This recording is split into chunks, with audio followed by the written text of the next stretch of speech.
good people, good people. Now we right. If you're watching on Real Wise Radio, this is your second time. But we appreciate you. You know, sometimes you got a little technical difficulties. Things go a little crazy, but it's all good. Your boy Cool McCain's in the building. For now, I'm solo.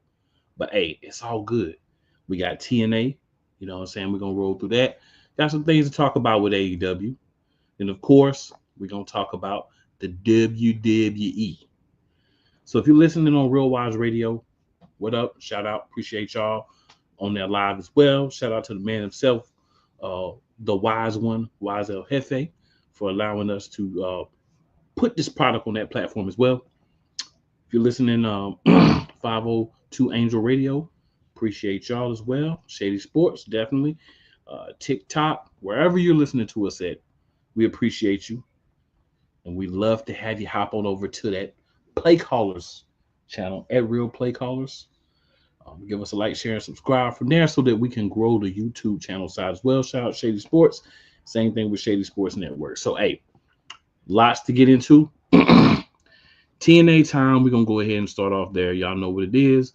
Y'all know we normally have a set procedure. From time to time, there's a little deviation. So, big news from the Impact is obviously Moose winning the X Division Championship. So Moose is a man with the system. He was the TNA champion, a couple of months back.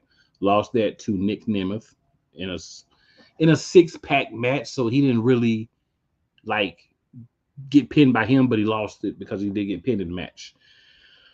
But that was interesting. But I saw this and I'm kind of like, I have questions. We'll get there, but I just wanted to go ahead and let y'all know that's going to be the focal point for the TNA, right? So we start off TNA this week with the Knockouts World Champion Masha Slamovich and Jordan Grace fighting Alicia Edwards and Tasha Steelz. And I'm going to give y'all one guess who won that match. It was Alicia Edwards and Tasha Steelz who got that L. Jordan Grace and Masha Slamovich was the ones who got that dub, of course. Not a bad match, better than it could have been. But nothing out of the ordinary. Savannah Evans talks about why she took out Li Ying Lee last week, and basically she tired of waiting for opportunities, so she just made her own. You can't really fault someone for saying that. I mean, it's a storyline that happens a lot in professional wrestling, but it makes sense when there's no other storyline, right? So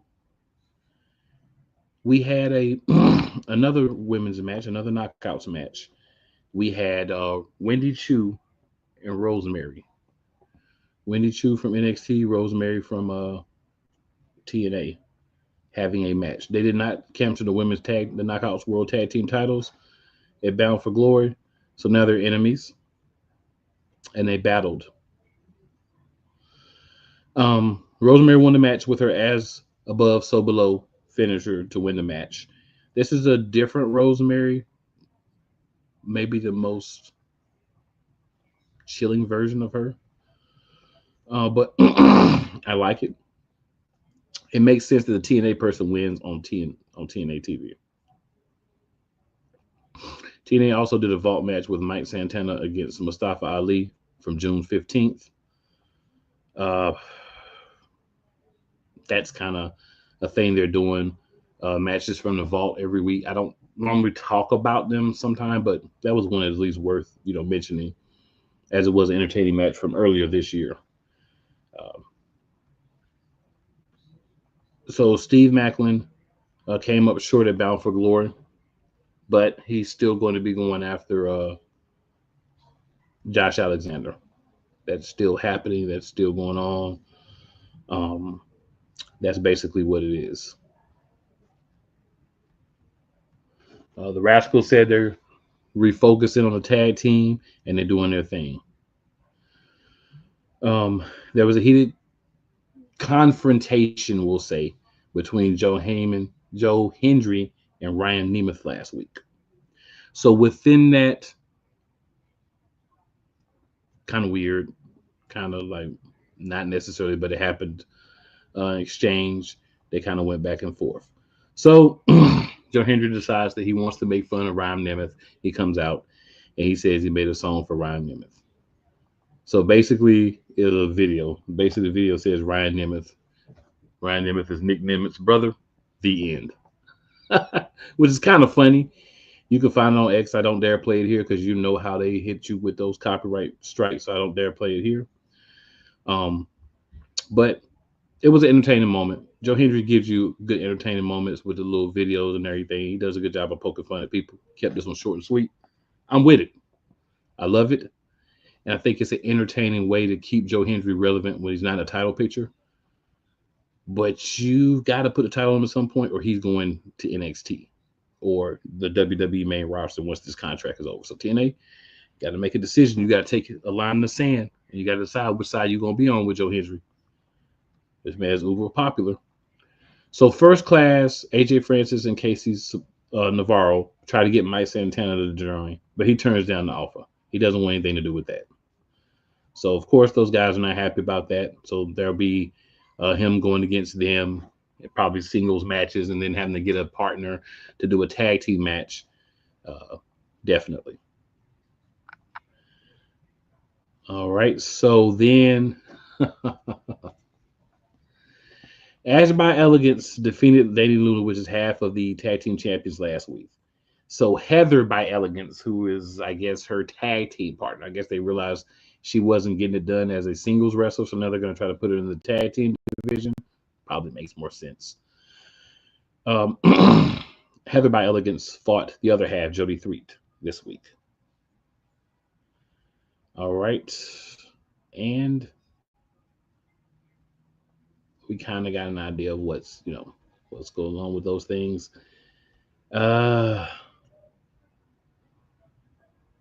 Jody Threat won the match this week, of course, because you can't have the tag team champions both lose. So 1-1. We'll see where they go with that. Obviously, it's going to lead to a tag team match at some point in the future. We'll see when that actually happens. All right, next Thursday, the match gets announced. Joe Hendry's going one-on-one with Ryan Nemeth. Mike Santana is going to clash with Casey Navarro, first class. The Northern Armory is going to return to action to fight Eric Young, Jonathan Gresham, and Steve Macklin. And then TNA World Champion Nick Nemeth will be fighting Brian Myers. So just give you guys a kind of a heads up for what's coming up this week. Then in the main event, Speedball Mike Bailey goes against Moose. Moose beats Mike Bailey, which honestly shouldn't come as a surprise to anyone. Right? Moose is a guy, again, TNA World Heavyweight Champion less than 6 months ago. So him getting this win is not a surprise. Before I go any further, we got a couple of comments. So we're going to go ahead and hop in the chat, speak with the fan real quick, and then we're going to come back to finishing the TNA talk real quick. So Daniel Berry in the building says, yo, what up, DB? Hey, DB is a consistent listener, so appreciate you for that.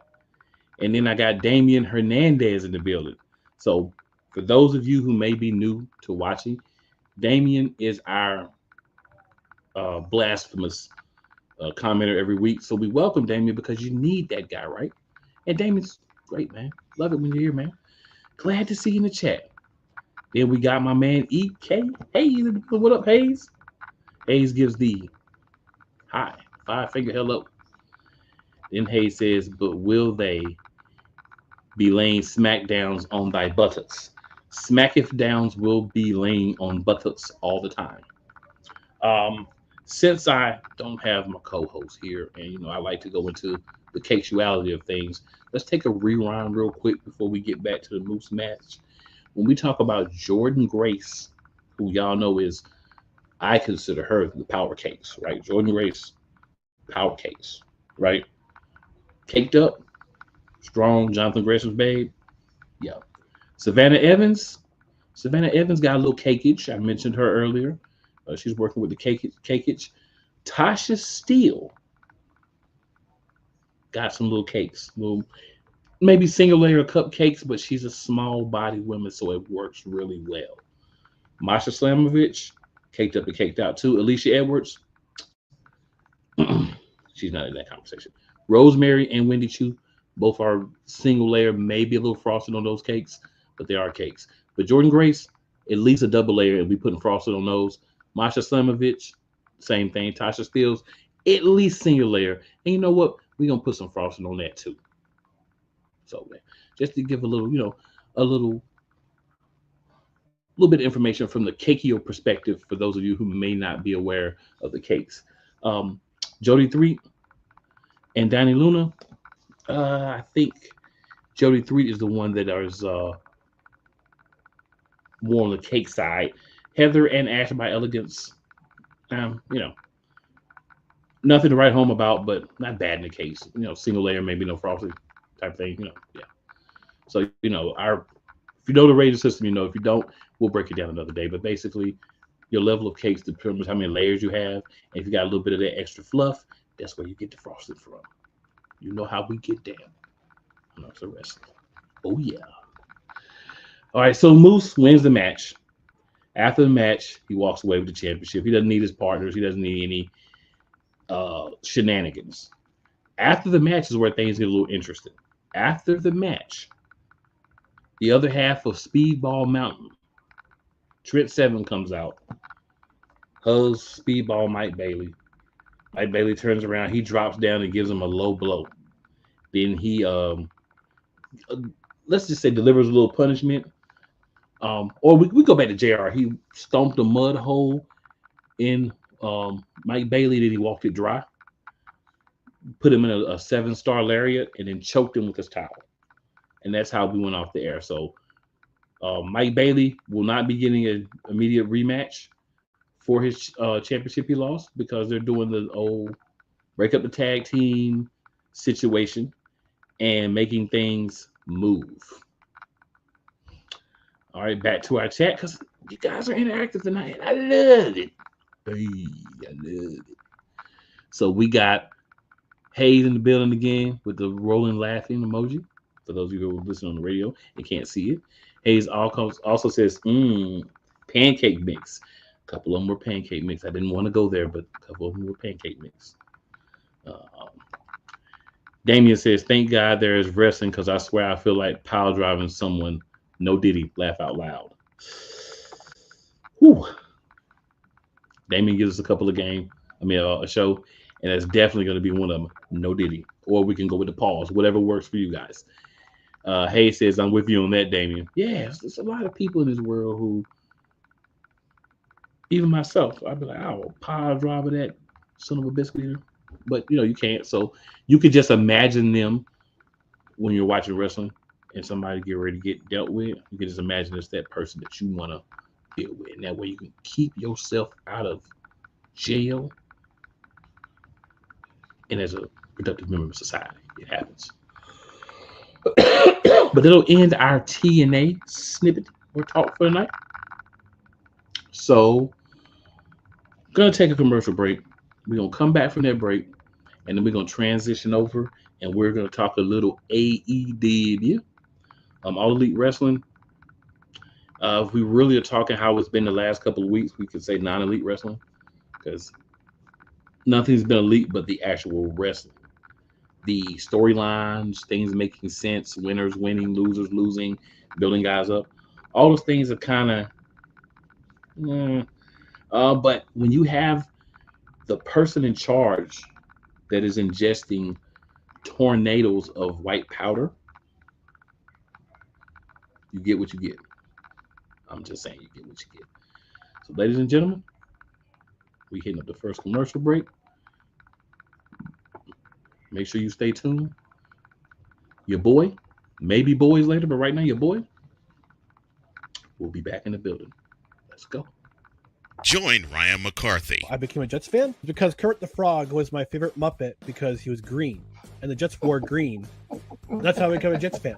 And Dustin Henry. ESPN is cashing all in on let's pay a few personalities and we'll just kind of fill in the gaps. As they walk you through all of the world of sports from their perspective. The Albany Empire, it's a literal circus. No credentials required. Where, Ryan, say the tag. Where you don't need a press pass to talk sports. Live every Tuesday at 8 p.m. Eastern, 7 p.m. Central on YouTube and where you can find podcasts.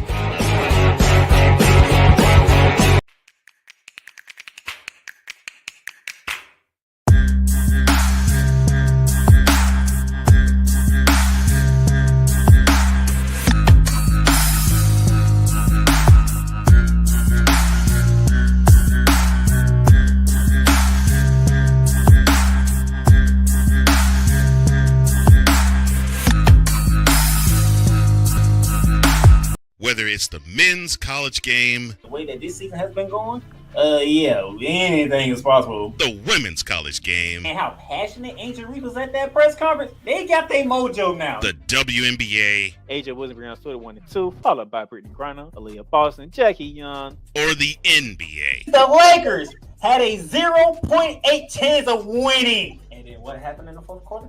LeBron James by himself outdid the Clippers. You will get any and all of the information right at your fingertips or your earlobes.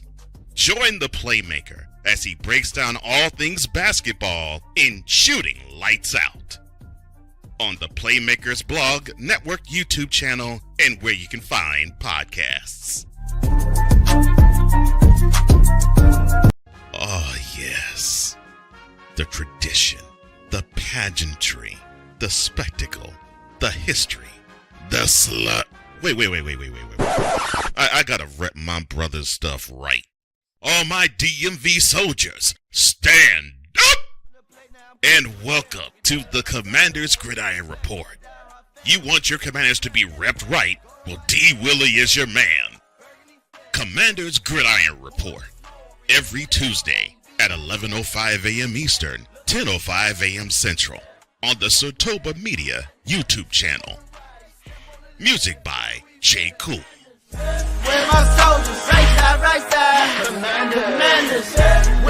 Hey, Eagles fan. Join my man Cool McCain and a host of others as they break down every single game, every single week in an objective manner, and also from a fan's perspective as well.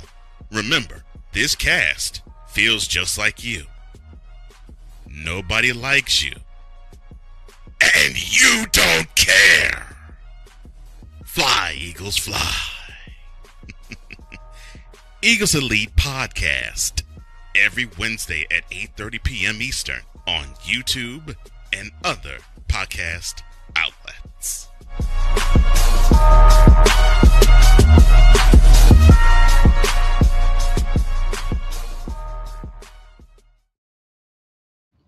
All right, good people, back in the building.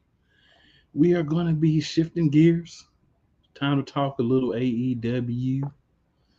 So a couple things happening in AEW. We're going to talk about them, but then we're going to take a few minutes and we're going to talk about the Hurt Syndicate. For those of you who don't know, the Hurt Syndicate is basically the Hurt Business from WWE. They moved over to AEW as far as MVP. The almighty Bobby Lashley, who I think is just Bobby Lashley there, and Shelton Benjamin. They are recruiting new members actively. So what I'm going to talk about, my co-host should be on here momentarily, but once he gets on, we're going to go through the cards. We're going to talk about who maybe he thinks is going to join, and for those of you who may be watching AEW, who you think might end up joining up with the Hurt Business.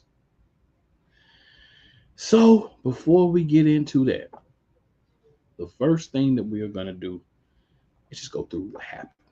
You know, not a lot of really good stuff, but we'll at least take a few minutes to go through it. So Orange Cassidy and Darby Allin took on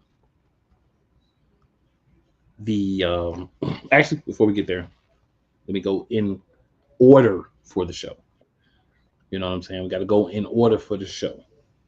Ladies and gentlemen, I'm going to go ahead and bring on my co-host, Playmaker. What's up, my boy? You tell me. Oh, we're talking AEW. We just started AEW. Oh, I know. You already talked about TNA. Yes, sir. Yeah, we just started talking AEW. So I say, we're gonna talk about who we think might join the Hurt Business or the Hurt Syndicate. Excuse me, thinking the terminology. My bad.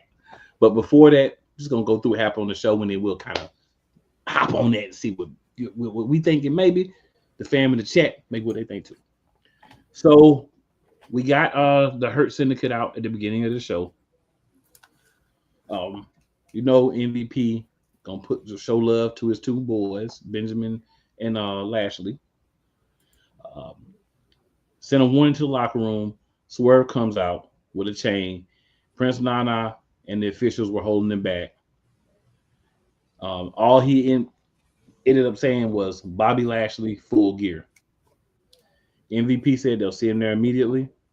That's the segment, right? We get the pop for the Hurt Syndicate. We get Swerve, who just got beat down by them last week. And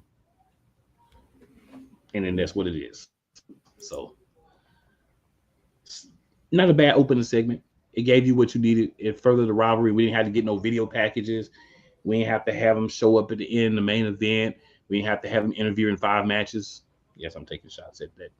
And my boy, because I don't like the way they're using him. My boy Cody. That's how I be using it. You see that man like 80 times. It's like, come on, bro. Do we need to see Cody 80 times? Well, this past week you got a reprieve. I did get a reprieve. Thank you to whoever wrote SmackDown the way they did. Thank you. But we will get to that. That's the only thing I'm gonna let out from WWE at this moment. Fair enough. That's the only thing worth letting out. But digression. So, Playmaker, any thoughts on that opening? No, you said it perfectly. All right, sir. Like, I know you be checking out AEW a little bit there, so maybe add another perspective to look at it at. Nope. All right, then we had the learning tree. Absolutely. We had the learning tree versus the conglomeration. And all I really have to say about this match is the conglomeration defeated the learning tree. Backstage, Ricochet was approached by said Hurt Syndicate. He hasn't said anything either way yet. They just were basically wishing him good luck in his match. And what he's got coming up. And also, reminding them we did give you a card. Still got your card. Boom, boom. Because the card is basically their recruitment tool. You get a Hurt Syndicate black card, you are being recruited. So yeah, that's kind of that segment. So then we had a match between Adam Cole and Malachi Black. So Adam Cole won. And again, y'all know my problem if you've been watching with the whole Adam Cole thing since he's been back. Win, loss, win, probably loss. The problem is you can't build up a guy who already doesn't 100% look the part. Because Adam Cole doesn't look like a big buff wrestler, right? He's a guy you can believe he can win matches, but he's got to really be winning to really build him up. They did this match. He beat Malachi Black. Malachi Black hugged him and left the ring. They tried to start a statement that Malachi Black was leaving, and then Malachi Black had to go online and be like, I'm not leaving. I just chose to show Adam Cole respect. He went out there. He beat me fair and square, blah, blah, blah. Whatever they're trying to do with Adam Cole is not working. Like, I don't understand what they're doing with Adam Cole. It's the worst booking I've seen in a while. It's not working. I can say that about pretty much everything, but it's definitely not working. But Adam Cole won. Any thoughts, Playmaker? I'm more focused on this supposedly new attitude change from Orange Cassidy that I've been hearing about. Fair enough. So Moxley and his people were backstage. Moxley said that Willa Yuta doesn't owe Orange Cassidy anything from their friendship. Or whatever. So there's that. There was a match that they had. The truth of the matter is a lot of these matches don't even really matter no more. Because we know like AEW can have like 2 guys that have never wrestled before ever come in and have a great match. But there'll be no story. So I'll hop back and go through that match because I was gonna just skip it because it really had no impact on anything. But I'll quickly talk about it. So Will and Pat came out. Well, Will, Pat, and Claudio came out. They're now calling themselves the Death Riders. Apparently, that's the name of this group, the Death Riders. Is that with a W or R? The Death Riders, RIDES. Okay.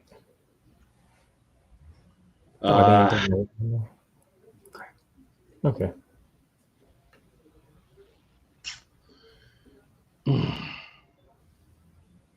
That's all I can really say about that. It ended up being a no contest. John Moxley came in, beat the crap out of Cassidy and OC. Then the conglomeration chased him off after the match. Darby Allin ended up being the partner for Orange Cassidy, and he's a little bit more violent or tougher or more fired up. OC has an Orange Cassidy had on all black, which means he has a change in attitude. It's gonna take more than you changing the color of your outfit for me to feel like you're changed your attitude. But this is AEW. Remember, Damn, you need to edit your comment. Tornado pout, tornado. So Damien says, I wish Malachi. I told you need to edit it. I'll throw it up there. I just throw it up there. I wish Malachi does go back. He's, of course, meaning WWE, because I think Triple H would have him actually in a legit storyline than what TK has him doing. So, Damien, my pushback for that is simply this. What was he doing in WWE before? I mean, I know you say like, oh, Triple H wasn't in charge, but how many of the guys that were getting no push before Triple H got there are getting a push now? A real push. You know what I'm saying? Like, honestly, how many of the guys on the main roster, and let's not count the new guys, but guys that were there, that have been there before and came back, or that were there the entirety of the time, that weren't getting a push before they're getting a push. We thought they were going to do some with Bronson Reed, and all they did was build him up so he gets squashed by Seth Rollins. I mean, you can say it's not over, but we already know Seth Rollins is going to keep winning, because if they let him win the first one, he's going to keep winning. So that's my thing. Like, I know everybody I want this person to go here because they'll get the limelight, or this person go here because they're not being used right there. But a lot of times they've been at the other place and they weren't used right. That's how they got to the second place. Just saying. Moving on. But yeah, moving on. Oh, great. What do you say, Playmaker? Chris and Crazy and Hook is still going at it. Great. Yeah, so Christian Cage and Hook had a little segment. I should remember that segment. Nothing really out of that. Yeah, nothing out of that. Christian Cage took on Jamie Hayter. Staying true to Christian Cage, talking about family. He does. He talks a lot about family. He said he was taking a shot at a certain show at the same time. He was. Would you like to give him that information, sir? No, because that's coming up in my rundown. Okay. Jamie Hayter beat Penelope Ford. It was just average at best. Don Callis in the back. Was still there, to be honest. Yeah. Don Callis got an envelope of money in MJF's diamond ring, and MJF asked to take care of his problem, and then he would give him that and more. So there's that. Then we had the Don Callis family members, Kyle Fletcher and Konosuke Takeshita, against Ricochet and an opponent of his choosing. And actually in something that actually made sense. AEW made sense, but no matter how much Tornado powder you sniff, at some point you're gonna do something that makes sense. Ricochet's partner was Powerhouse Hobbs, whose contract was allowed to run out with the Don Callis family, and they never checked on him while he was out hurt. So he came out, he helped Ricochet, and they beat Kyle Fletcher and Takeshita. There's a lot of run-ins here at the end. Ricochet and Hobbs, of course, they won. Then Kyle Fletcher got a cheer, started attacking Hobbs and Ricochet. Kyle Fletcher's old partner, Mark Davis, ran down to the ring. They got into it. Lance Archer and Brian Cage, the other two members of Team Don Callis, came and took them out. Will Ospreay's music came on, and he helped Davis, Hobbs, and Ricochet. And that's how things went down. We got a video package of Okada in the Continental Classic, because that'll be coming back, and then he'll face whoever wins the Continental Classic. Continental Classic is another tournament for a championship that I don't care anything about. I'm sorry, I can't do it. Too many championships, can't do it. So that's all I have to say about Dynamite. Do you want to add anything to Dynamite before we talk about, do we think anyone's going to be added to the Hurt Syndicate? No? Okay. Ask me question. Ask me before the new year. All right. So for my question, co-host, and then if you're in the chat, this question is for you as well. So Damian says he was in a tag team with Ricochet, and that lasted about as long as one of our shows. So nice, Stricer. He was supposed to be this dark. Oh, y'all lucky we weren't doing Monarchs of Wrestling around that time, because I'd have been going off. Yeah. Yeah. Four title matches in the same week, and I lost every last one of them. Right. So just being in a tag team means nothing. That Damian, if that's all that you have for somebody like Malachi Black, if that's your argument to what they were doing for him, you're really making my point. They had Baron Corbin and tag team, and Baron Corbin got fired in the middle of the tag team. Yeah. Anyway, let's go. Yeah. So the question is, who do you think, if anyone, will be added to the Hurt Syndicate in the next couple of weeks? Ricochet. Okay. I agree with Ricochet. I also think that Leon Rush, whatever he's calling himself these days, is a possibility because of his previous connection to Bobby Lashley and his promo from Collision. But we don't talk about Collision because Collision is like a D show. Collision is like Saturday night's main event before they discontinued it, when it had gotten to just nobody cared. That's pretty much Collision at this point. So gotta do something to make it better. But that did happen on there. Also, Queen Aminata is a good possibility because she was asked by MVP, do you have a business? And it would be nice to have a lady or two in the Hurt Syndicate. They didn't get an opportunity to do that in WWE, but I think that would be a nice touch to have. So I think there's a couple of people that have the possibility. I think Powerhouse Hobbs is another guy that you could look at and say he might fit into that group as an enforcer type role, and then build him up and have him be somebody that learning from Lashley on and off the ring, outside of everything. Then he would be another guy that you could add. Yes, all these people that I'm talking about are of the African diaspora, and there's a reason for that. But that's what I think. Any other thoughts, Playmaker? Nope. I know you don't. All right, commercial break time. We will be back, and then Playmaker will have more to say. In so little time. Rams fans all around the world. It's a beautiful thing to be a Rams fan right now. Stafford's back. We're going to see about Cup. And running back Kerryon Williams to return. Lend me your ears, or should I say lend Playmaker your ears, as he breaks down week by week everything in the Los Angeles Rams canon. Number 99, Aaron Donald. Can't wait for 2029 to come. to know that you are going in the Hall of Fame, and it should be first ballot, no questions asked. Join the Playmaker as he breaks down everything Los Angeles Rams style in Ramily Talk on the Playmakers Blog Network YouTube channel and where you can find podcasts. Drew Willingham.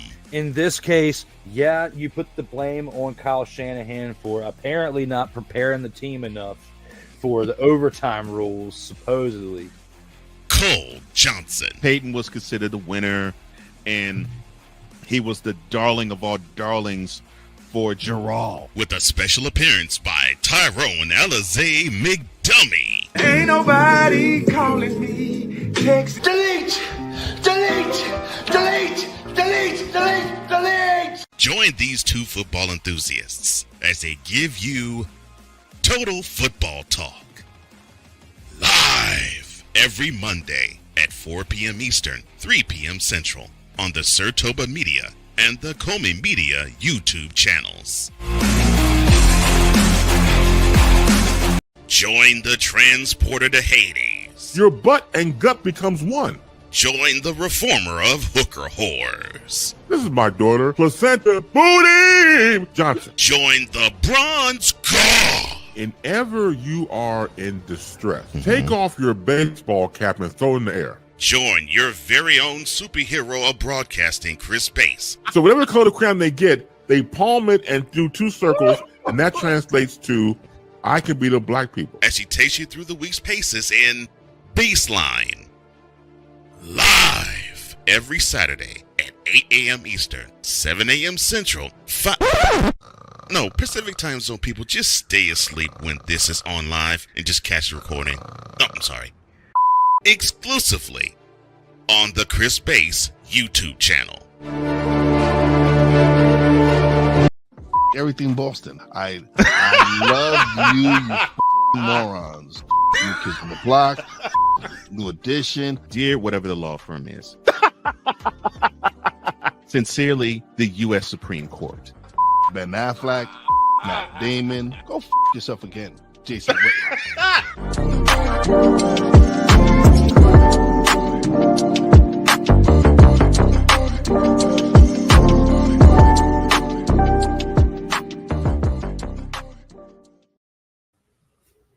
All right, we are back, guys, and as usual, it's time for Playmaker and the WWE talk. Let's go, Playmaker. All right, I'm gonna make this quick as I possibly can. Now, ladies and gentlemen, we're gonna begin with Monday Night. I'm gonna go in order. We're gonna go with Raw. I might skip a couple things, and I'm gonna tie them all together. So we had a battle war for the #1 contendership for the Women's World Heavyweight Championship. Wanted to see who was going to win that, and Io Sky won the battle war. She is now the #1 contender for the Women's World Championship. How do you feel?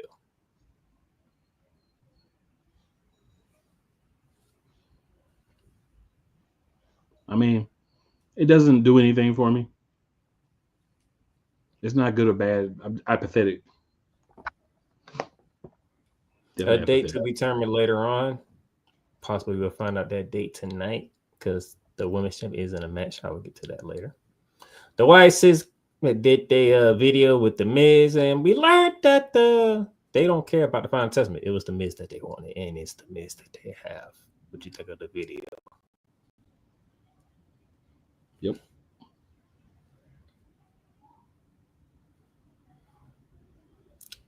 So I think so. Are we done with the Final Testament at this point? We've been done with the Final Testament, sir. Talking about you and me. Jeez. Now, I mean, WWE's been done with the Final Testament too. Hmm. The Warrior Raiders defeated the New Day. More confusion with the New Day. All because Xavier Woods didn't want Kofi Kingston to do Trouble in Paradise when he had the opportunity. And instead, he ended up taking the finisher from the Warrior Raiders.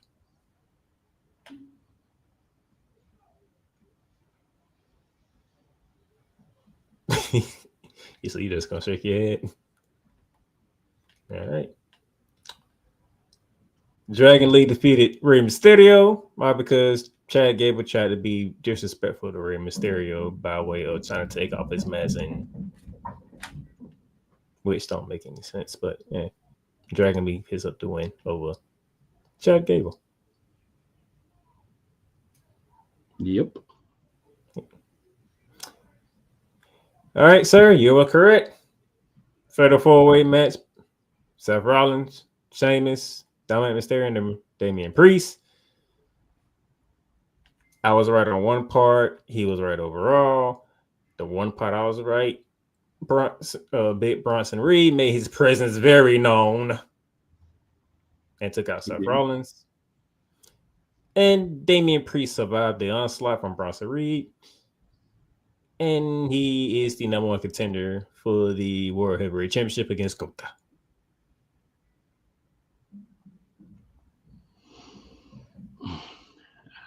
Like I said, I didn't like this route, but I figured this is the route they were going to go. Gunther's not about to lose the belt yet, so Damian Priest is going to be unsuccessful in his attempt unless they push it out and he gets jumped and beat up by the Judgment Day and he's out for a while, which I don't think is going to happen. So I know it's one thing that happened in the opener row, but I'm going to tie that in when I talk SmackDown, okay? I didn't forget. Trust me. Let's go to WWE NXT, who was right across from AEW Dynamite. And to start this off, NXT at 2300, the home of ECW, outdid AEW Dynamite, sir. No surprise there. So remember I said Christian Tate took a shot at a certain show? He was trying to take a shot at ECW because they were supposed to be on Tuesday, but they moved it to Wednesday for that week. And what was dumb is you obviously got moved to Wednesday because of the whole presidential election. So that was not something that NXT could control. Just saying. And Jada Parker defeated Nola Vice in their hardcore match with Don Marie as the special guest referee. You love double layer cakes, frosted all around. So they gave it to you right at the start, right at the start of the show.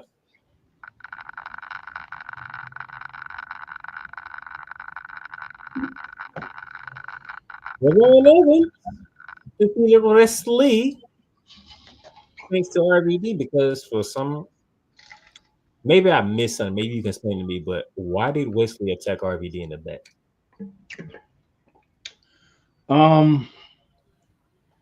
Apparently they had some words previously, and Wesley just decided that he's a bad guy now, so he just, anybody he has a problem with, he's just gonna go jump him at any random stupid time.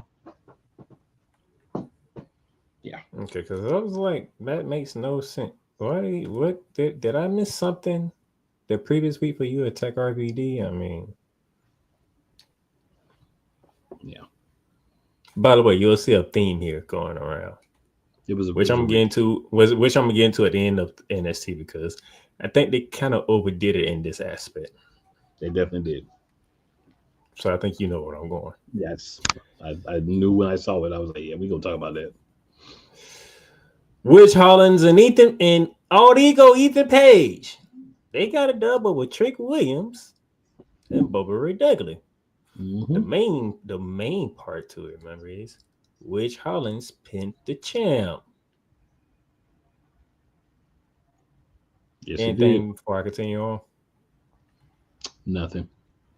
But that wasn't all done. They continued to fight, and Bubba Ray did the whole get the table thing. Trick looked under the table. Looked under the ring. No table. There's no table. And then the Dudley music hit, and guess who shows up at the table? Devon Dudley. And who gets put through the table? Had to be the one that got the darn ego. Ethan Page goes to the table. Jeez Louise. All right. We had a surprising North American Championship match for this. Let's just say the family came full circle. Tony D'Angelo defended the title against Nunzio from the full-blooded Italian, formerly known as FBI.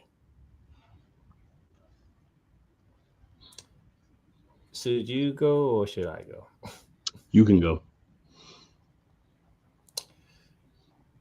That was the craziest, non-smart idea, Shawn Michaels, that you have come up with. I did not need to see Nunzio skin and bones behind fighting Tony D'Angelo. No. I get the whole Italian thing. The Italians, they handle business their own way. I get all that. But there's nothing you can say to me that suggests Nunzio was going to beat Tony D'Angelo. Your turn. Pretty much. That make no sense whatsoever. Now, before I get to the main event, my problem with this show, we saw too many ECW legends at this event. Because I can't think of his name right now. He took a gore from Rhino. What the heck did Rhino come from? Right. But I was like, that's when I knew. I was like, yeah, y'all doing a little too much catering to ECW right now. I get that you're in the ECW arena. I get it. But you already had Bubba Ray Dudley scheduled. You already had Pat Don Marie for the BRF. Technically, we already knew it was gonna be somebody from the full Blade of Time because it ain't make no sense when Tony D'Angelo got that message. It was gonna be somebody that was Italian that used to wrestle in WWE. So that was 3 right there. You already had RVD on there. That's 4 because we knew RVD because RVD was like, I know what I want to do next week. So we knew RVD was gonna be there. So that's 4 that we already knew. You added Rhino. That's right, and you added Devon Deckley. Why?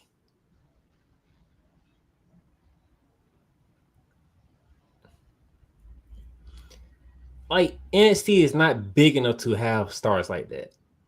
If you would have did Raw, SmackDown at the old ECW ring, then we get it. Because that was a big show compared to NXT.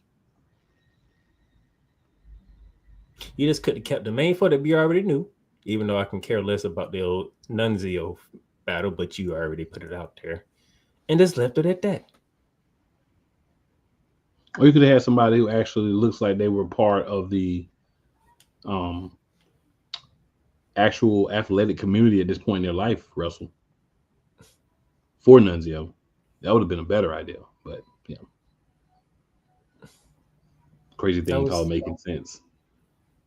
I just think, Shawn, you went a little overboard with the whole ECW thing, okay? Just a little overboard. Oh, my brother. Testify. So we got a couple of comments here from Damien. You want to go ahead and throw them out there real quick? Go ahead. All right. So going back to our question about somebody joining the Hurt Syndicate, Damien says, I can see Ricky Starks joining. I don't even know if Ricky Starks going to still be part of AEW in like 2 weeks. And if he is still part of it, I can't see Ricky Starks being a part of that either. Yeah. He got too big of a personality to be in a group like that. Yep. Damien also says the Final Testament is like the Pure Fusion Collective. Hardly notice they exist. Laugh out loud. Yeah, that's true. And when I see Pure Fusion Collective, it just saddens me a little bit. But you missed last week's show, Damien. Karen Cross did give me my funny moment for the week. He did. All right, then Damien says, when will this ECW crap gonna stop with these companies? I mean, don't get me wrong, they're okay, but if you're not gonna give us a actual ECW kind of show, why waste our time with false hopes? That's actually a really good point. Damien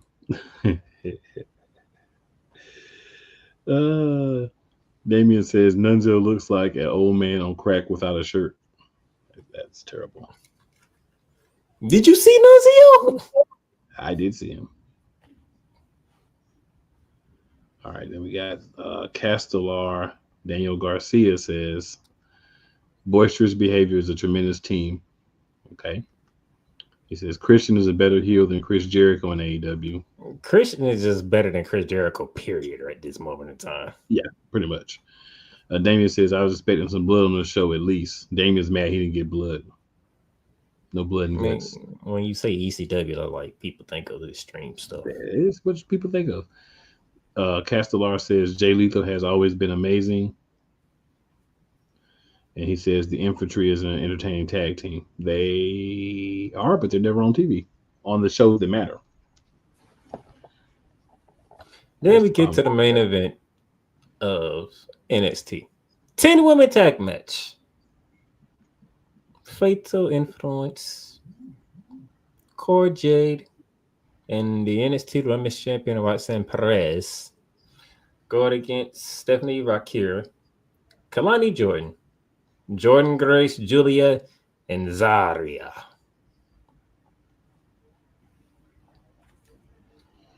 Can we first agree there was a hefty amount of casuality in this match?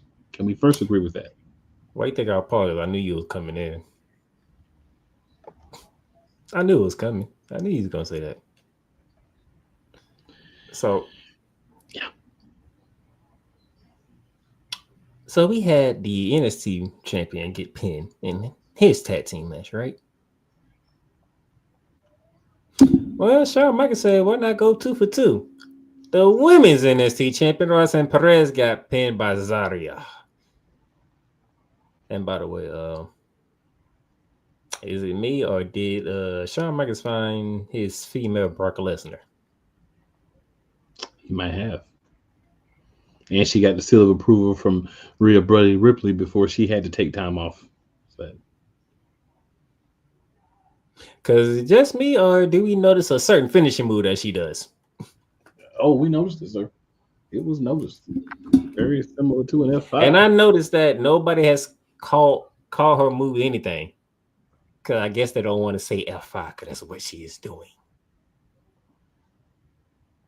Literally, her finishing move is the F5. And I gotta admit, she does a Brock Lesnar move, but she does a pin and it look like Goldberg, which is actually scary. True facts. Now, my question to you, sir. You are a fan of Roxanne Perez throughout this entire title reign. You have Stephanie, you have Julia, and now you have Zarya. One of them three is taking the title, in my opinion. Do you feel the same way, and which one? So, I do agree that it has to be one of those three. The question that we'd have to ask ourselves is, who of those three do we feel confident could carry it? Because if you're going to beat somebody like Roxanne Perez with all she's done for the belt, you got to really carry that win, right? I think if you've already had options, right? I think if you've already had a match with her, you've got to be discounted from this. So that would be Julia. So Julia's got to be out. Even though she got screwed, but nevertheless. But you know how it goes, right? Yeah, I know. You're normally not going to beat them if you didn't beat them when you had that opportunity for whatever reason. They don't do the rematches like every 5 seconds like somebody does. But I guess I'm going to have to go with I'm going to start calling him Miss Brock Lesnar. He's going to raise Zarya. Yeah, so I think Zarya's going to be the one a couple of months from now. I don't think it's going to happen like next week or anything, but I think a couple of months from now, once she gets the opportunity, I think she will be the one. Okay. And that was the end of NXT. Zarya got the win for her team. It was a great moment, great thing, great show. Yeah, did AEW Dynamite. Even though they tried to take shots at you, but you handled business. You showed up. People watched. Yeah, when you promise like 80 ECW people get excited. They're going to see some blood and they don't see nothing. Like Damien. So there you go. Now, Damien did throw a comment in there before I get to Smackdown. He did. I didn't know how you felt about that comment because I know some of the stuff Damian put, you'd be like, so what Damian put was RIP Jordan Grace OnlyFans.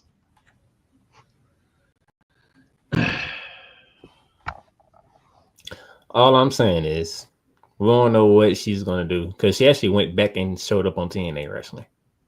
Yep. So just saying that. Yeah. So yeah.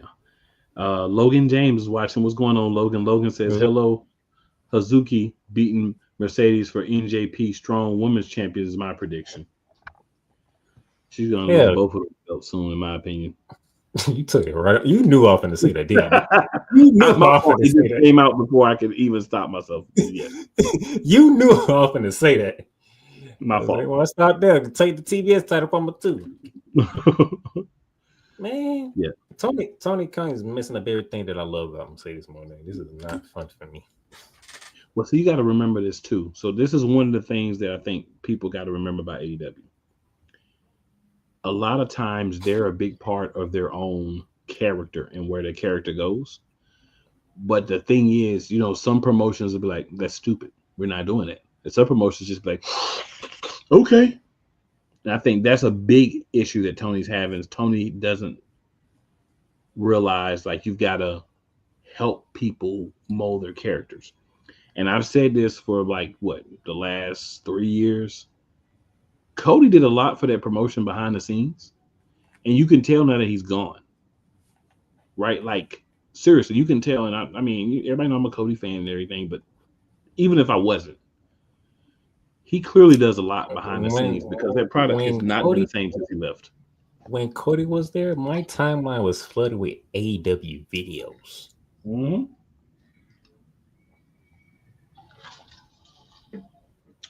See, Cody grew up with somebody that knows how to book shows. Right? He's got all the old booking stuff from his dad. So he understands the business side. He grew up in the business. He understands the business side. A lot of these competitors don't understand the business side. I don't care. Like me, if I was a wrestler, for instance, I can lose. I can lose a lot as long as we understand that after I lose a lot, I'm going to get an opportunity to come up. But everybody want to be winning, and that's why you have this weird booking. I know you agree with. Have at it. No, he threw it in check. I know you agree with it. I know for a fact you agree with it. Damian says the only best thing in NXT was seeing Kalani Jordan stretching until RVD ruined the moment. I won't say the only best thing, but what I will say it was a pleasant moment for sure. This Kalani Cakes, it was a pleasant moment. Thank you for that. I'm gonna be honest. I don't think RVD ruined it because she was literally doing the RVD stretch, so it actually made sense. Like how many times when RVD was wrestling, we see him do that. So right. Now we get to SmackDown. Now, before we talk about SmackDown, let's take a trip back to Monday Night Raw. Monday Night Raw opened up with Jay, Jimmy, and Sammy in the ring because we need to figure out, did Sammy kick Roman on purpose at Crown Jewel?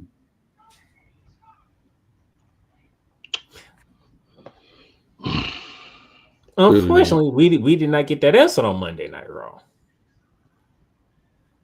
It was Sammy saying that for a moment,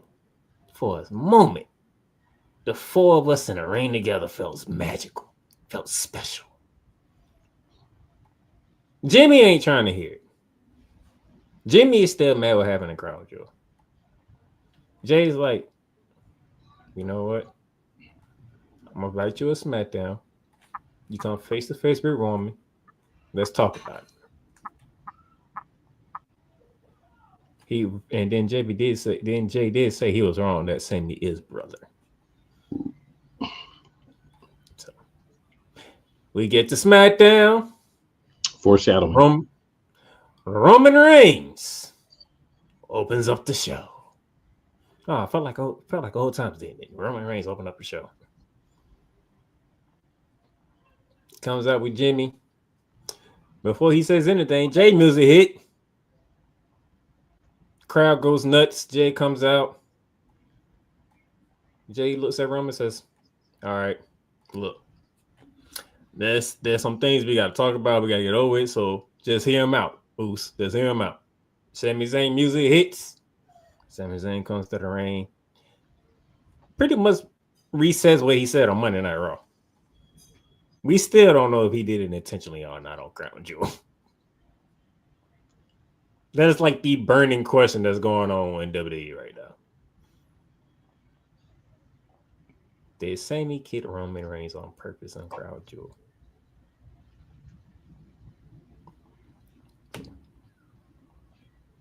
Roman says, why are you wasting my time with all this? Sami walks out. They go to commercial break. They come back. Roman and they are walking back. Roman still got that tribal chief in him. Jay was like, that's show one. That's show one. Next time. He said something quick to Jay. Next time we're done. It's over with. He did the same thing to Jimmy. Jimmy walked off. So I'm loving what Triple H is doing here. It's not automatically that Roman is changing character. It's the old saying, old habits are hard to die, right? So Roman Reigns got to go through this transformation, and it's hard because he's so used to being in power. He's so used to being the leader. You're not the leader, Roman. You're not the leader. You have to realize you need those guys to help you win this war. And you can't talk to them like you used to. You can't do it no more. You can't. But I love where they're going with this. It's a journey for Roman. Roman has to take the journey. It's not automatically, okay, we kumbaya and Roman changing. No. Take the hard road and changing. Now, what you have to say? 3 weeks ago, the tag team champions were in the bloodline. Jey Uso was minding his own business. Actually, 4 weeks ago, minding his own business on Raw. I said, no, you ain't gonna let this go. And all of a sudden, in the span of a month, nobody ain't got no championships, and they're now in this feud. And we done got in 3 weeks from Jay maybe rocking with Roman to now Sammy's just all of a sudden wants back in, and he's Jay's brother, and they may not be blood, but they're brothers and all this. In 3 weeks. I ain't got to the main event yet. I don't like it. I ain't got to the main event yet. I don't like it. But there is a question that I got to ask. I'm just saying they all were in the ring together at the beginning of the show. You've taken two people from Raw and basically have them Cody Rhodes and SmackDown. That's what I'm saying. I'll say the other part for the end. All right. We weren't even how can I put this? The chaos was just beginning. Randy Orton comes out, storming to the ring, calls Kevin Owens out. Kevin Owens walks to the ring. He just looking. He like, Kevin Owens had that look like, I'm really disgusted. I don't want to do this. Like, I don't want to do. He had that look. I don't want to do it, but I'm going to do it. Right? He did. I don't want to do it, but I'm going to do it.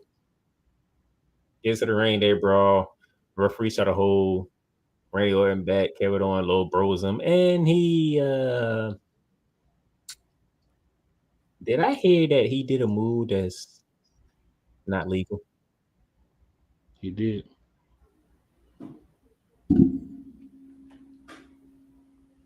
He power drive Randy Orton.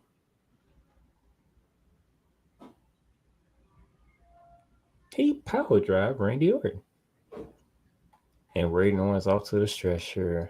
Michael Cole and Corey Graves playing it up best they can. Kevin Owens a menace and all this other stuff. Which, by the way, this is the only time we saw Cody Rhodes because Randy Orton was injured and he had to be stretched out. That's the only time we saw Cody Rhodes. We did not hear Cody Rhodes. We didn't hear his music. Nothing. And he went to the hospital with Randy Orton, so he left. That was positive.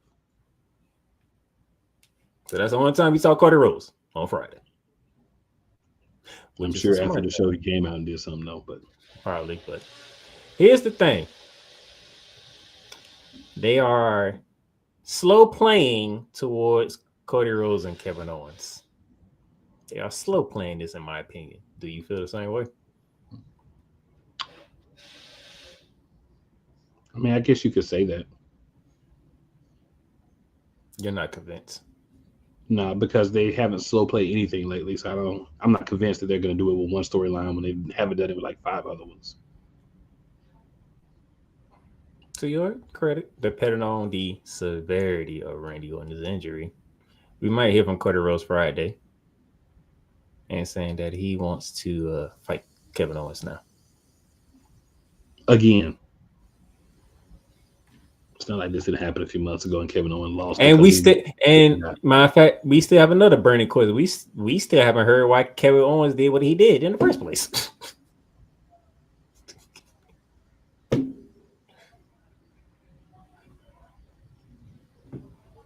How all of a sudden do you go from being best friends with a guy to all of a sudden hate the guy that fast?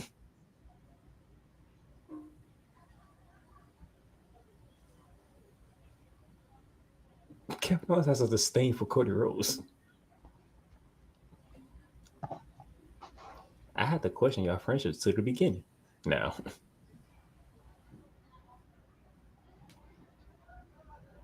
all right. The Power Case. They had a match with Tiffany Stratton, Miss Money in the Bank, and the Women's World Champion Nia Jax. Before the match, Tiffy and Candice, they had their little squabble in the back before Nia Jax broke it up and like, let's go, we got business to take care of. Candice LeRae tried to help Stratton and Jax win the match. And then good old faithful Naomi came out to give Candice LeRae a couple of pieces. Tiffany doesn't like Candice LeRae and all this other stuff, so she distracted herself, and she got KOD 1, 2, 3.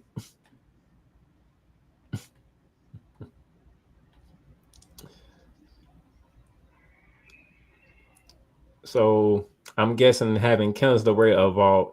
By the way, Candice LeRae is the speed champion. By the way, just for those of you out there.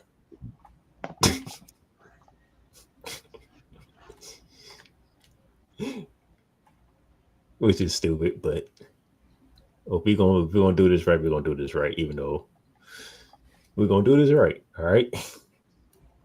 Now, Candice LeRae is going to be the replacement of Tiffany Stratton, so Tiffany can cash in on Nia Jax. Is that what I'm saying? Try to cash in on Nia Jax. No, Tiffany cannot be the first one to fail in the cash in. If she tries to cash in on Nia Jax, she has to be the first one to fail because now Candice LeRae is looking for her spot. So there's no way Candice LeRae is going to let her clean cash in on Nia. Now, if you're going to have somebody be the first one to miss the opportunity, it'd be somebody who was already established. Tiffany is not established yet. Do not take this from her. She should have never got it. You can say that too, but we knew she was going to win. She should have never got it. So, I mean, my thing is you should have never got it. So if you are the first to lose, you should have never had it. We knew that she was going to win. She was in on the key matches. Elimination Chamber match. How many people been in the key matches and not one on the men's side? Come on, man. I mean, she in, and you do realize she has a following with the WWE universe, despite being a heel. No kidding, she has a following. A lot of guys have a following that have never won Money in the Bank. Whole lot of guys. Starting with the guy that's the main seller of merchandise for WWE. outsells Roman Reigns, Cody Rhodes, and everybody. He's never had Money in the Bank shot. Could have had one this year, but they couldn't do that because they had to re-put him back in something that he already graduated from for everybody else. Instead of going with somebody new. Hey, I'm looking forward to the story being played out. Okay, because we have a burning question when I get to that. You have a burning question. Yes, I do. Because I listened to what Solo said. I listened to what Solo said too. Motor City Machine Gun, they defeated 8-Town Down Under. Non-title match. Also, DIY beat pretty well. Tommaso Ciampa beat Pretty Deadly. Yeah. Starting to see some of the more entertaining version of him, the Blackheart, because this nice guy Tommaso Ciampa sucks. So thank you. He ain't even tag Johnny Gargano in the match. That's some more interest in Tommaso Ciampa. But guess what? They finna break them up. Man, they finna be another rivalry with them too. Good, because they suck as a tag team. Johnny Gargano was awful as a character in this tag team. I mean, hold on. How would you feel? You in the tag team, right? And the guys that you grew up with, the guys that you've been around, the guys that you came up with the business with, they are finally in the company that they always wanted to be in. They finally made it. Would you not, Are they my direct competition? Are they my direct competition? They weren't fighting each other at that moment. Are they the ones stopping me from being champion? Are they the ones I need to go through to be champion? You got to go through to be champion, but you ain't even got a title match yet. So how would I feel? You asked the question. I'm going to answer the question. Piss on you while we are wrestling. Piss on you while we are in the shows. Anything to do with wrestling, piss on you because you are someone I need to go through to get what I want. Now, if I see you in the street, if our wives are cool, if our kids play together, we good. But when it's wrestling related, you're stopping me from getting a bigger payday. Piss on you. That's how I would feel.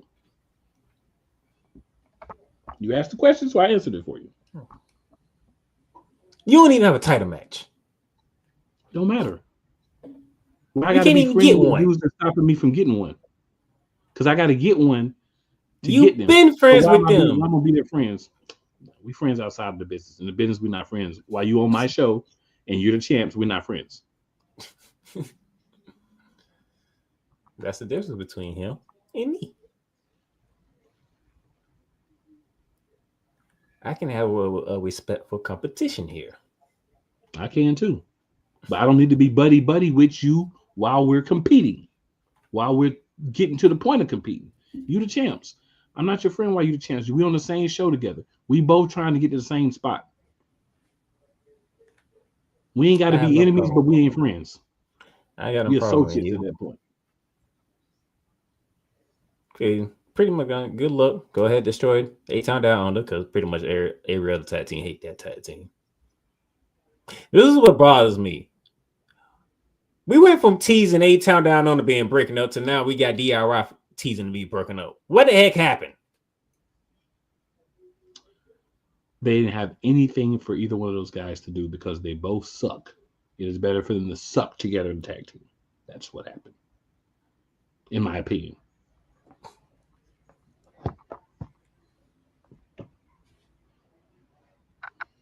Jeez. A couple of comments here. We'll go ahead and read. So Damien says, Jacob promo was fire. Yolanda in the building. Yolanda says, we will find out at War Games. Agreed. Damien says, not gonna lie, I really thought Randy was injured until I read about the injury. Laugh out loud. He says KO did it for the same reason Brock attacked Cody. Laugh out loud. that was a good one. What if Tiffany cashes in on the U.S. title? I was gonna get to that, but you just had to play it up there. Damien's Damien. Damien said, I could see DIY going heel. I don't see them breaking up. One of them is a natural heel. One of them is a natural face. You do the math. Damien says, darn, y'all argue more than a married couple. Laugh out loud. I mean, if you think us having a difference of opinion in talking about that is arguing, then I guess we do argue more than a married couple. But if you're talking about two gentlemen who have a different perspective, just sharing it, I don't really see argument. But I guess it's in the eye of the beholder. I will say this: how are we going to do a show? And every time we do a show, we always agree. But do we argue? No, we just have a difference. We don't argue. I'm just saying. Talking about. No, what I'm saying is we can't have a show and we agree on every darn thing. You understand? Yeet. You got to have some type of disagreement somewhere. Yeet. And she had another comment too. Why you playing? She also says waste. All right. Nick Aldis. Nick Aldis made. They had a video package for Nick Aldis. Okay. They did. And he finally introduced the Women's United States Championship. And that's pretty much all he did. We don't know who's in it. We don't know when it's going to be held, how it's going to happen. We don't know none of that. We just know the United States Women's Championship is officially announced.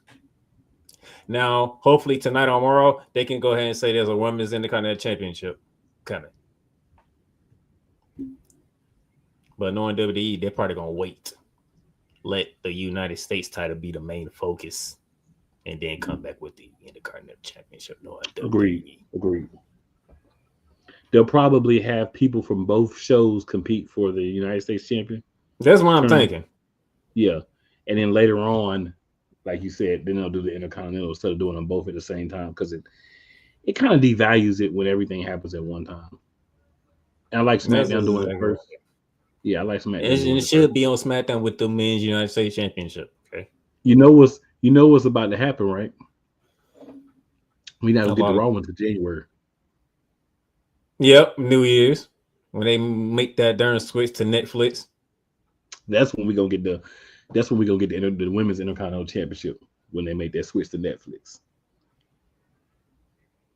And yes, Damien, that title did look very nice. That title looking a whole lot better than Crown Jewel.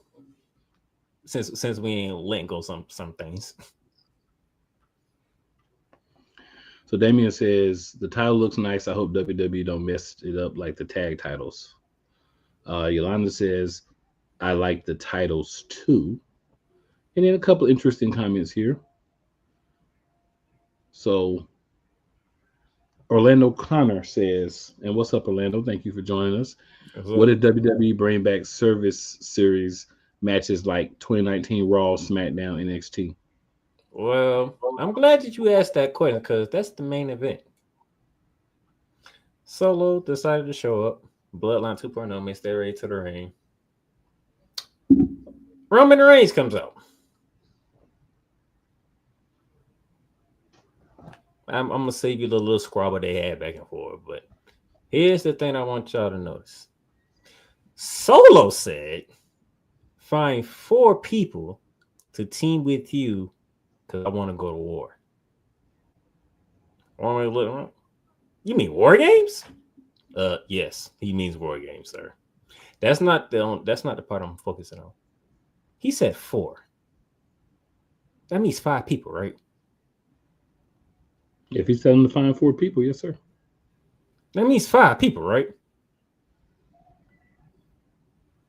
And then, he did the whole thing because Roman was like, but it's 4 of y'all though. So what you mean 5? And he says his first person was Sami Zayn. Sami Zayn comes out with that little heelish look that he had when he was a heel. I was saying he kicked Solo in the face. Roman with the Usos, Sami all standing each other. The Usos throw the ones up. Sami throws the one up in Roman's face. Roman throws the one up back in Sami's face. They all turn to the crowd with the ones up. I'll give you a quick version of it. Even though you hate this with so much freedom in your freaking body, sir. Play ball on this one. They have 4 on one side, 4 on the other side. But Solo threw out number 5 out there, right? So who would be number 5 for Solo's bloodline? And who will be number 5 for the OG bloodline?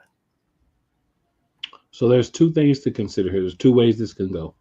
They were talking about 5-on-5, and Solo thought he already had a 5th member. So they could just say, no, we're going to go 4-on-4. They could go that route with it. But if they're going to do a 5th member, I think we're going to get, there's 2 members that we know are signed with WWE. And that would be Lance Anoa'i has signed with WWE, we know. And of course, his name is now Tala Tonga, has signed with WWE. Tala Tonga is the brother of 2 of the members, the former tag team champions, Tonga Loa and Tama Tonga. So Tala Tonga is they're your younger brother. So they're probably more than likely going to go on the same side, which would put Lance Anoa'i on the side with Roman Reigns in them. Unless The Rock decides to do a 3rd bloodline. Maybe those 2 will be members of that. But this is what I'm guessing right now. We'll see. We might have a trio match there with 3 bloodlines. Will that make y'all happy, or do y'all want 5 bloodlines? Can they actually make a 3 bloodline match in like 2.5 weeks? Huh. Can they? Can WWE? They could make it by tonight with their booking. Nice. Okay. I'm still thinking from what we talked about a while back. Even though Solo is the tribal chief of Bloodline 2.0, I think there's only one person that's making this happen, and that's the final boss, The Rock.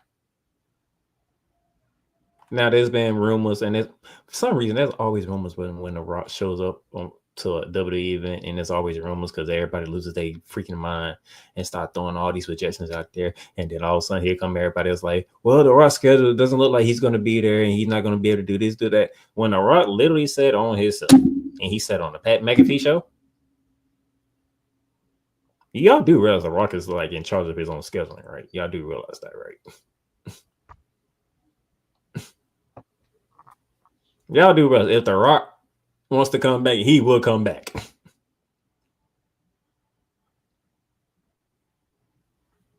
So, I'm thinking they do 5-on-5. The Rock will announce this so that he is the real mastermind behind Bloodline 2.0. And gave the reins to Solo to do while he was go out handle outside business, correct? You got the 2 members that you said, correct? But something tells me I need to know when his Zilla Fatu contract is up with Rally of Wrestling. Where he's wrestling, he could like. So how it works from what I and the reason why I said it because Zilla Fatu came out and said Roman Reigns is his tribal chief. Right. I'm bruh. But from what I understand, from how his contract is, if WWE were like, hey, we want to bring you in, then he can get out of the contracts that he's currently in to work for WWE. So technically, they have 3 people already signed from the family. No, because they haven't signed him. They so the thing with they have 3 people in their pocket from the family. 2 are already signed, and 1 they can just call. The problem is how you're going to present Zilla Fatu. Zilla's been wrestling for like what, a year, maybe a year and a half, right? Like he hasn't been wrestling for anywhere near as long as everyone else. So naturally, he's not going to be as fluid, as good in the ring just because he hasn't had the time. Not saying he's not really good because I've watched a lot of his things and he's good at what he does. But I'm saying like to be part of the story, the way you've got to tell stories and everything, the only way you could really bring him in is if he was going to be like the enforcer of the 3rd bloodline, because he'd have to be like the almost invincible guy. Because that's only the role I feel like he's good at doing at this time. See what I'm saying? Okay. Let's run through these comments before we get out of here because I got a big one tonight. All right. So Grand Prix asked us a question earlier. Said, would y'all ever consider covering WWE 2K leagues? One in particular is very good in storytelling called Prestigious Wrestling Grand Prix. Never really thought about it. Hit us up. We'll see. Grand Prix also said, check out WrestleMania shows or the Madness storyline playlist. Okay. Damien says Heyman gonna wrestle in War Games, calling it. Keep going. Orlando says I miss Raw versus SmackDown at Survivor Series. Yeah, that did make it more fun when it was like SmackDown versus Raw or whatever. But then you got NXT as a legit brand, so I don't think that really works either now. But yeah, they did make it fun when it was brand versus brand, but there's kind of brand separation now. But when we don't want it to be, it's not, like with the whole bloodline story. Grand Prix says, what happens when the wise man Paul Heyman comes back? I think he returns eventually when the OG bloodline gets the upper hand. But to continue the storyline, who would be a great wise man for Solo? His daddy. Actually, let me reverse that. Why would you bring the wise man back when the OG bloodline got the upper hand?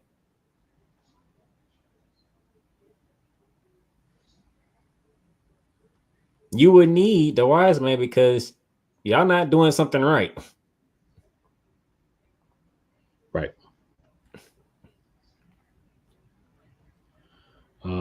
Grand Prix also says The Rock is the real leader of Bloodline 2.0. The way things are playing out, maybe not. I was convinced at first he was, but not so much anymore. He says it's obvious. Hey, if that's how you feel, it's cool. But I'm not as convinced anymore. Damien says, didn't Rock already announced he was the one behind the new bloodline when he showed up at Bad Blood? No. Nope. He just basically said Cody, Roman, and Jimmy. He said there's a lot of, I forgot the word he used, but it was a lot of things that was going on that he did not like. Right. What made us think that The Rock was the leader of Time 2.0 is when Solo is in a crowd with his bloodline, he's saying everything's going according to plan. And that's after The Rock showed up. Yeah.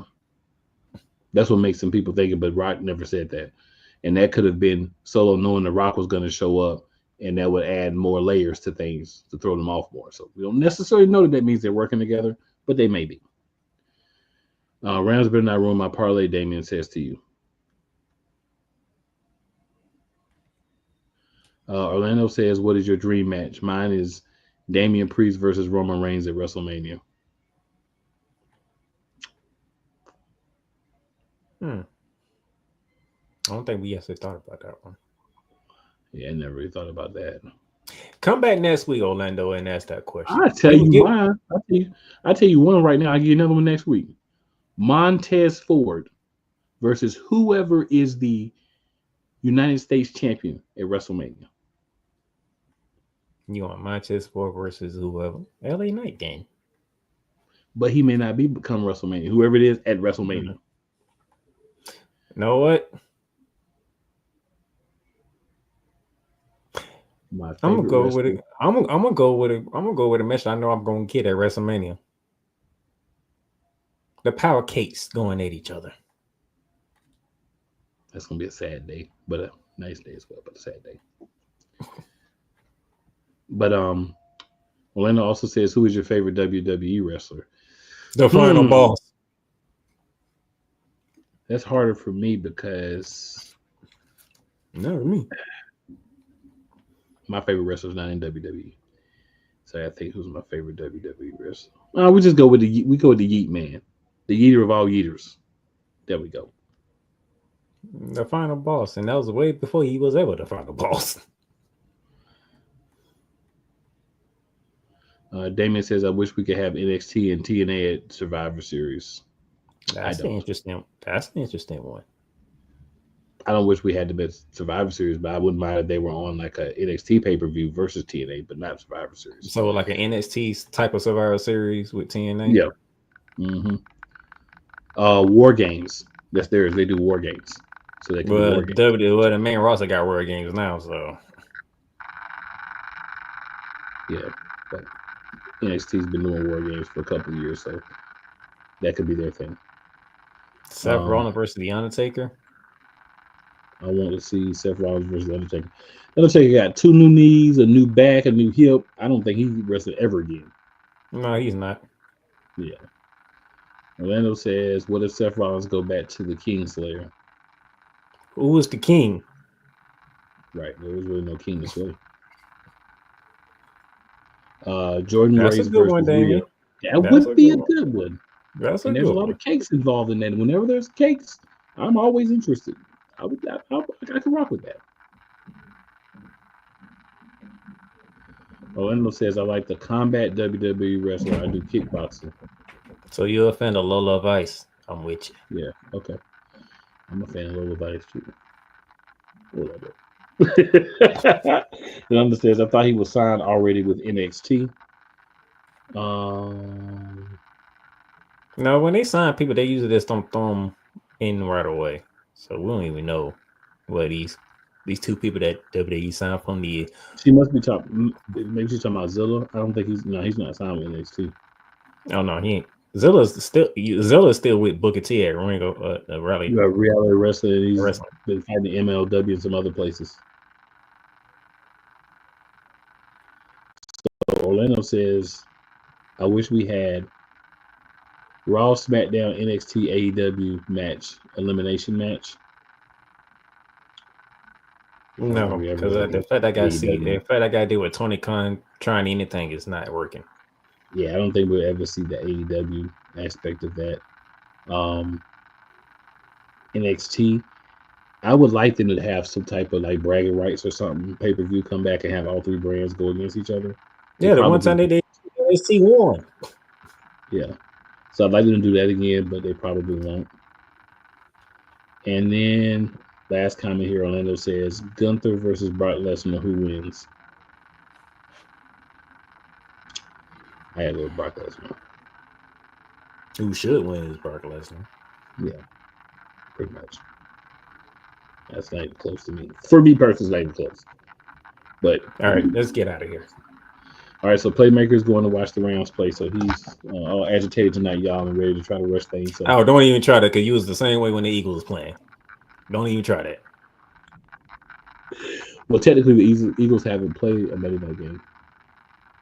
Week 2 against the Atlanta Falcons. Was that a Monday night game? That was a Monday night game. I don't recall. I know you don't recall because your running back failed to catch a freaking pass. That was a Monday night? Maybe it was. That was Monday night. Okay, if you say it was, right? But so we'll get up out of here. I don't want to take no more Playmaker's time, so you know, doing what he do. So make sure to tell 4 of your friends and 4 people who may or may not like you. Either way, just because they don't or may like you doesn't mean they won't like us. Oh yeah, by the way, thank you to everybody who served in the military and are currently serving. Happy Veterans Day. Yes, sir. Took the words out of my mouth. All good. And since that's already gone, let me just say it again. It's never where you start. It's always where you finish. Real Wise Radio, shout out again. 502 Angel Radio, shout out again. If you haven't already, at Shady Sports Network on YouTube, at Real Play Callers on YouTube. Check them out. Sign up. Hit the like button. Hit the share button. Hit the subscribe button. Let's grow these things. Let's make it happen. We will be returning next week with another episode of the Monarchs. We will holler. But man, you got to get to his game. We ain't got no more time.